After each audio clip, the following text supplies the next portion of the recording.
Les dirigeants en général s'attendent quand ils viennent en formation s'asseoir dans une pièce, avoir quelque chose de très descendant, et on a voulu casser un peu cette dynamique-là pour justement surprendre, donner autre chose et puis aborder des thématiques qui peuvent être très sérieuses, voire même des fois très ennuyeuses pour les dirigeants, de façon un peu plus ludique, un peu plus dynamique.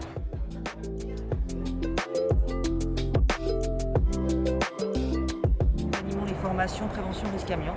Notre objectif, voilà, c'est d'accompagner les entreprises et de les former pour qu'elles soient moins embêtées avec la problématique amiante. Oui, souvent ça leur fait peur, surtout dans l'artisanat où il y a vraiment une peur du sujet et que finalement il peut être pris avec beaucoup plus entre guillemets de recul et avec de bon sens. On explique aux gamins les risques qu'il y a.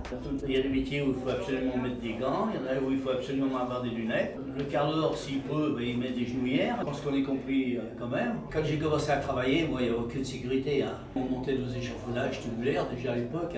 On n'était pas attachés, on n'avait rien du tout, on était sur nos charpentes. Là, il y a eu une évolution.